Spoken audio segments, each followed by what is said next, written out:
திரிசா வந்து நான் ஏதாவது ஒரு படத்துக்கு புக் ஆயிருப்பாங்க.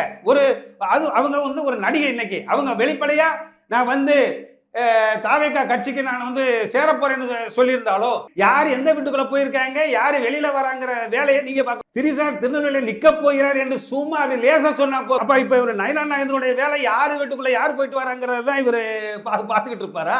நடிகர் நடிகைகளோட 1008 அவங்களுக்கு வர சொல்ல இருக்கும். ஏன்னா அவங்க இப்பதான் திரைப்படத்துறையை விட்டு விஜய் அவர்கள் வெளியில வந்திருக்கிறாங்க. நான் ஸ்டாப் நேயர்களுக்கு வணக்கம் ஐயா. வணக்கம். வணக்கம் ஐயா. திரிஷா ஒரு அறிக்கை விட்டுருக்காங்க, என்னங்க ஐயா அது?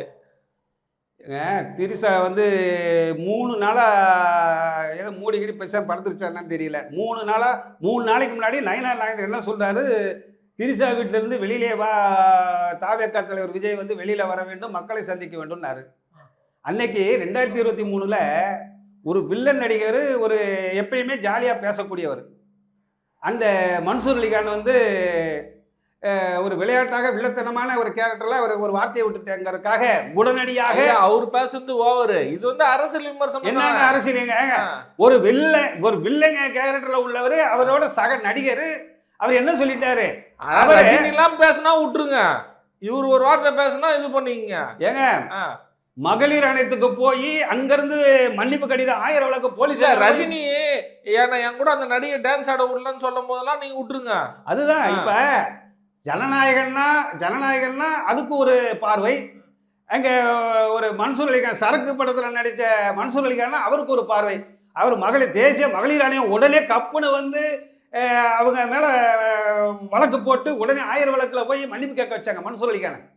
ஆனா அதே இது இன்னைக்கு ஜனநாயகன் வந்து வெளியில அந்த திரிசா வீட்டிலேருந்து வெளியில வர வேண்டும் என்று சொன்னதுக்கு நயனா நாகேந்திரன் என்ன சொன்னாலும் அதுக்கு எதிர்ப்பு தெரிவிக்காமல் இருந்துவிட்டு இன்னைக்கு தான் பொது வழியிலே வந்து அரசியல் பிரமுகர்கள் கண்ணியமாக நடந்து கொள்ள வேண்டும், பொறுப்போடு நடந்து கொள்ள வேண்டும் என்று சொல்லியிருக்காங்க. ஏன் சொல்லியிருக்காங்கன்னா, இன்னைக்கு திரிசா நினைத்தால் திருநெல்வேலியிலே போய் அப்படியே திரிசா அவர்கள் திருநெல்வேலியிலே போய் நம்ம நயினார் நாகேந்திரனுடைய தொகுதியிலே நிற்கப் போகிறோம் என்று. அப்ப திரிசா அரசியல் வரப்போகுது, அரசியலுக்கு வரப்போகிறேன், அது திருநெல்வேலியிலே திரிசா திருநெல்வேலியில் நிக்க போகிறார் என்று சும்மா அப்படி லேசா சொன்னா போதும். கூட்டம் கூட்டம் இல்ல, இவருடைய நயனா நாகேந்திரனுடைய டெபாசிட்டே காலி ஆயிரும். ஐயா நீங்க வேற இது மாதிரி எத்தனை பேரை பார்த்து முடிஞ்சா நான் என்ன சொல்றேன், நீங்க முடிஞ்சா விஜய் தூக்கிட்டு வந்து நிக்க சொல்லுங்க. யாரு? ஏங்க அவங்க தான் சொல்லிட்டாங்களே, நான் வந்து பொது அரசியலுக்கும் நான் பொதுவானவர், நான் ஒரு நடிகை. அவங்க ஏற்கனவே ஒரு பேட்டியில சொல்லியிருக்காங்க, எனக்கு ஜெயலலிதா அம்மா மாதிரி வரணும்னு எனக்கு ஒரு ஆசை, அரசியல் இதுன்னு சொல்லிட்டு சொல்லியிருக்காங்க. இப்போ ஒரு 10 வருஷத்துல சரி இப்போ வர ஆட்சி தாவாக அமைஞ்சிருச்சுன்னா மறுபடியும் அவங்க கொள்கை பிறப்பு எல்லாரும் ஆக மாட்டாங்களா? அதாவது அவங்க வந்து இன்னைக்கு கொடுத்துருக்கிற ஸ்டேட்மெண்ட் என்னன்னா, நான் வந்து பொதுவானவள், நான் அரசியல் நுழைவதற்கோ இல்லை பொது விஷயத்தில் வந்து என்னை வந்து நீங்கள் விமர்சனம் செய்யாதீர்கள் அழகா சொல்லிட்டாங்க. இந்த நயினார் நாகேந்திரன் நான் என்ன சொல்றேன்னா, நயினார் நாகேந்திரனுடைய வேலை அதிமுக எடப்பாடியாரோட கெமிஸ்ட்ரி ஒர்க் அவுட் ஆகணும். உங்களுக்கு கெமிஸ்ட்ரி ஒர்க் அவுட் ஆகிறது நீ ஏன் யார் எந்த வீட்டுக்குள்ள போயிருக்காங்க, யார் வெளியில வராங்கிற வேலையை நீங்க பார்க்க. ஐயா நீங்க பல ஆண்டு காலமா அரசியல் வாழ்க்கையில இருக்குங்க, எல்லாமே இருக்குங்க.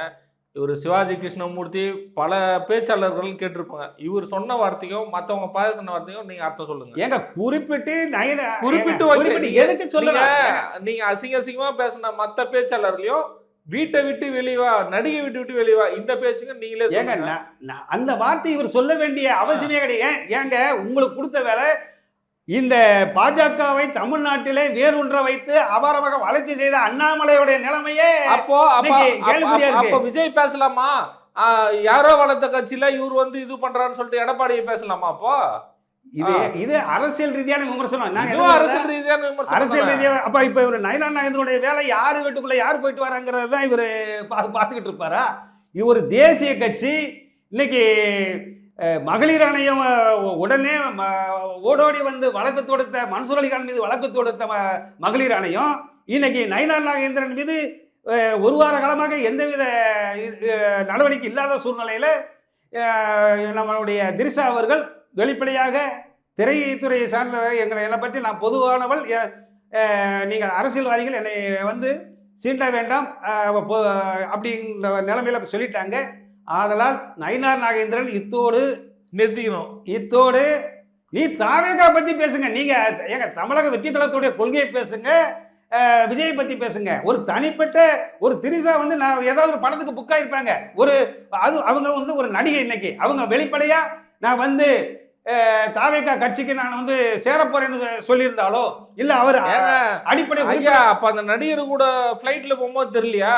ஏங்க அது ஜனநாயகம் படத்துக்கோ இல்ல வேற படத்துக்கோ ஏங்க அவங்க எப்படி அரசியல்வாதி வீட்டுக்குள்ள போறதும் வர்றதும் சகஜமோ அதே மாதிரி நடிகைகளோட 1008 அவங்களுக்கு வர சொல்ல இருக்கும். ஏன்னா அவங்க இப்பதான் திரைப்படத்துறையை விட்டு விஜய் அவர்கள் வெளியில வந்திருக்கிறாங்க. அப்போ ஏற்கனவே படங்கள்ல நடிச்ச வர செலவு இருக்கலாம். அதுக்காக ஒரு பெண்ணை வந்து நீங்கள் வந்து நயினார் நாகேந்திரன் குறிப்பிட்டு பேசுவது அவருக்கு திருநெல்வேலியில திரிசா போட்டியிட போகிறார் என்று சொன்னாலே டெபாசிட் போயிடும். அதை பார்த்துக்குங்க. தயவு செய்து இந்த வாரத்துக்குள்ள மன்னிப்பு கேட்கணும். நயினார் நாகேந்திரன் வந்து மன்னிப்பு கேட்கல என்று சொன்னால் நிச்சயமாக திருநெல்வேலியிலே திருநெல்வேலியில போட்டி போட சொல்லுங்க. நிச்சயமாக. அதான் சொல்றல, நீங்க உங்க கெமிஸ்ட்ரி ஒர்க் அவுட் ஆக வேண்டிய இடம் எடப்பாடிக்கும் நயினார் நாகேந்திரன். இந்த வேலையைத்தான் அமித்ஷாவும் மோடி கொடுத்திருக்காங்க. நயினார் நாகேந்திரன் விட்டுருங்க. பர்சனல் வாழ்க்கைய தவக நண்பர்கள் பர்சனல் வாழ்க்கை சாட்டை துரைமுருகன் சீமானோட பர்சனல் வாழ்க்கைய பேசினாங்களா இல்லையா அதை மட்டும் சொல்லிட்டு முதல்ல அவங்க பேசினதானே. அதாவது சாட்டை பேசினாங்களா இல்ல, சாட்டை துரைமுருகன்ல சாட்டை துரைமுருகனை தவக நண்பர்கள் பேசினாங்களா இல்லையா? இப்ப விஷயம் என்னன்னா தலைமை பண்பை பத்தி தான் நம்ம பேசியிருக்கோம். ஒரு தேசிய கட்சியினுடைய தலைவர், தமிழ்நாட்டுடைய தலைவர் நயினார் நாகேந்திரன் வந்து ஒரு நடிகை பற்றி குறிப்பிட்டு பேசுறாருங்கிறத நம்ம பேசுறோம். கீழே வந்து நடிகை பத்தி பேசுறதும் சீமானோட மனைவியும் சாட்டையோட மனைவியும் பேசுறதும் ஒண்ணுதான். எல்லாமே பெண் தான். அதுதான் சொல்றேன். அந்த வார்த்தையை விஜய் பேசியிருந்தா நீங்க சொல்லலாம். விஜய் கண்டிச்சிருக்கணும்ல. Video viral. விஜய் கண்டிச்சிருக்கணும்ல. எந்த நண்பர்களுமே தனிப்பட்ட குடும்பத்தை பத்தி பேசக்கூடாதுன்னு பண்ணிருக்கணும் கூடாதா? நீங்க சொல்லுங்க. இதுவே இறுதி முடிவாக இருக்கட்டும். எல்லா தமிழ்நாட்டினுடைய அத்தனை அரசியல் தலைவர்களுக்கும் அன்போடு கேட்டுக்கொள்வது, தேசிய கட்சி தலைவராக இருந்தாலும் மாநில கட்சி தலைவராக இருந்தாலும் பொறுப்புடன் காமராஜர் ஆட்சி செய்த நாடு தமிழ்நாடு, ராஜாஜி ஆட்சி செய்த நாடு தமிழ்நாடு, பேரறிஞர் அண்ணா ஆட்சி செய்த நாடு தமிழ்நாடு. கண்ணியமாக நீங்கள் நடந்து கொள்ள வேண்டும் என்று தமிழ்நாடு மதுகுடிப்போர் விழிப்புணர்வு சங்கம் உங்களை அன்போடு கேட்டுக்கொள்கிறேன். நன்றி. எல்லாம் அது ஒன்றும் அடிச்சு விடுவாங்க. அவங்க அப்படி தான் சொல்ல தான் செய்வாங்க. ஏன்னா இதெல்லாம்